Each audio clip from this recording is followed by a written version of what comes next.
مولاي صل وسلم دائما أبدا على حبيبك خير الخلق كلهم.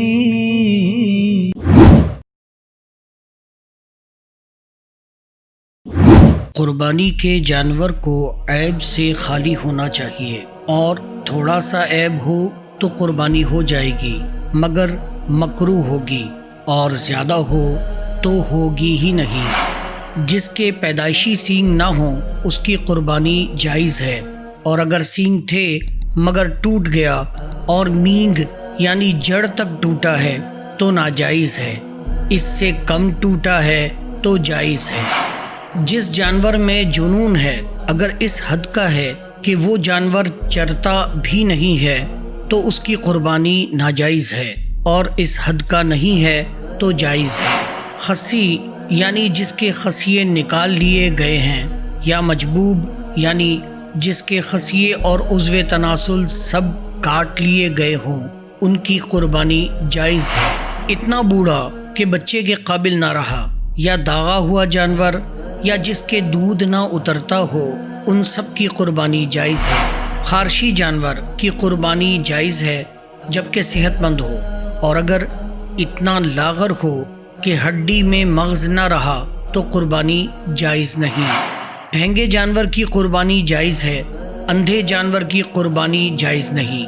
اور کانا جس کا کانا پن ظاہر ہو اس کی بھی قربانی ناجائز ہے۔ اتنا لاغر یعنی کمزور جانور جس کی ہڈیوں میں مغز نہ ہو، اور لنگڑا جو قربان گاہ تک اپنے پاؤں سے نہ جا سکے، اور اتنا بیمار جس کی بیماری ظاہر ہو، ان سب کی قربانی ناجائز ہے۔ جس جانور کے کان یا دم یا چکی کٹے ہوں، یعنی وہ عضو تہائی سے زیادہ کٹا ہو، ان کی قربانی ناجائز ہے، اور اگر کان یا دم یا چکی تہائی یا اس سے کم کٹی ہو تو جائز ہے۔ جس جانور کے پیدائشی کان نہ ہو یا ایک کان نہ ہو اس کی ناجائز ہے، اور جس کے کان چھوٹے ہوں اس کی جائز ہے۔ جس جانور کی تہائی سے زیادہ نظر جاتی رہی اس کی بھی قربانی ناجائز ہے۔ اگر دونوں آنکھوں کی روشنی کم ہو تو اس کا پہچاننا آسان ہے، اور صرف ایک آنکھ کی کم ہو تو اس کے پہچاننے کا طریقہ یہ ہے کہ جانور کو 1-2 دن بھوکا رکھا جائے، پھر اس آنکھ پر پٹی باندھ دی جائے جس کی روشنی کم ہے، اور اچھی آنکھ کھلی رکھی جائے، اور اتنی دور چارہ رکھے جس کو جانور نہ دیکھے، پھر چارہ کو نزدیک لاتے جائیں، جس جگہ وہ چارے کو دیکھنے لگے وہاں نشان رکھ دیں، پھر اچھی آنکھ پر پٹی باندھ دیں اور دوسری کھول دیں، اور چارے کو قریب کرتے جائیں، جس جگہ وہ آنکھ سے دیکھ لے یہاں بھی نشان کر دیں، پھر دونوں جگہوں کی پیمائش کریں۔ اگر یہ جگہ پہلی جگہ کی تہائی ہے تو معلوم ہوا کہ تہائی روشنی کم ہے، اور اگر نصف ہے تو معلوم ہوا کہ بنسبت اچھی آنکھ کی اس کی روشنی آدھی ہے۔ جس جانور کے دانت نہ ہوں، یا جس کے تھن کٹے ہوں یا خشک ہوں، اس کی قربانی ناجائز ہے۔ بکری میں ایک کا خشک ہونا ناجائز ہونے کے لیے کافی ہے، اور گائے بھینس میں 2 خشک ہوں تو ناجائز ہے۔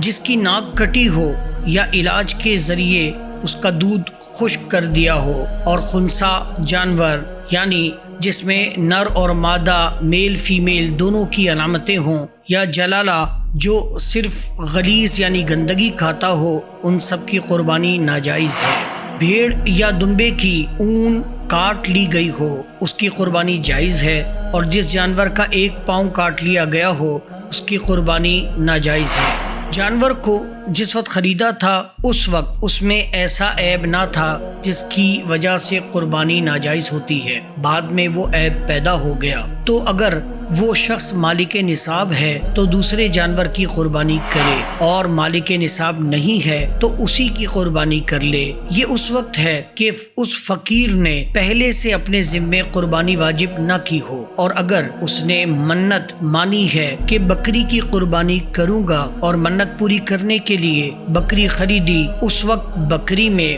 ایسا عیب نہ تھا، پھر پیدا ہو گیا، اس صورت میں فقیر کے لیے بھی یہی حکم ہے کہ دوسرے جانور کی قربانی کرے۔ فقیر نے جس وقت جانور خریدا تھا اسی وقت اس میں ایسا عیب تھا جس سے قربانی ناجائز ہوتی ہے، اور وہ عیب قربانی کے وقت تک باقی رہا تو اس کی قربانی کر سکتا ہے، اور غنی عیب دار جانور خریدے اور عیب دار ہی کی قربانی کرے تو ناجائز ہے، اور اگر عیبی جانور کو خریدا تھا اور بعد میں اس کا عیب جاتا رہا تو غنی اور فقیر دونوں کے لیے اس کی قربانی جائز ہے۔ مثلا ایسا لاغر جانور خریدا جس کی قربانی ناجائز ہے اور اس کے یہاں وہ فربا یعنی صحت مند ہو گیا تو غنی بھی اس کی قربانی کر سکتا ہے۔ قربانی کرتے وقت جانور اچھلا کودا جس کی وجہ سے عیب پیدا ہو گیا، یہ عیب مضر نہیں یعنی قربانی ہو جائے گی، اور اگر اچھلنے کودنے سے عیب پیدا ہو گیا اور وہ چھوٹ کر بھاگ گیا اور فوراً پکڑ کے لایا گیا اور ذبح کر دیا گیا، جب بھی قربانی ہو جائے گی۔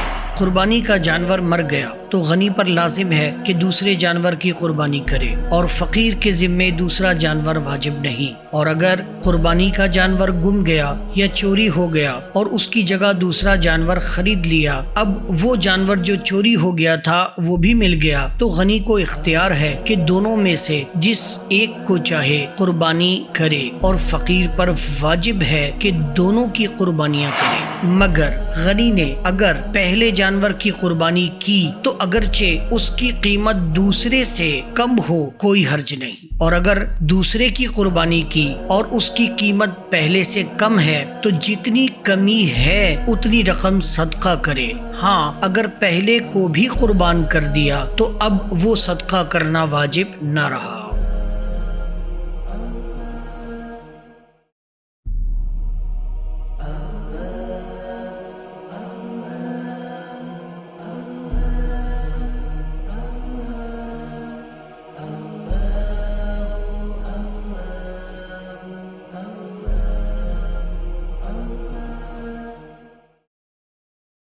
مولاي صل وسلم دائما أبدا على حبيبك خير الخلق كل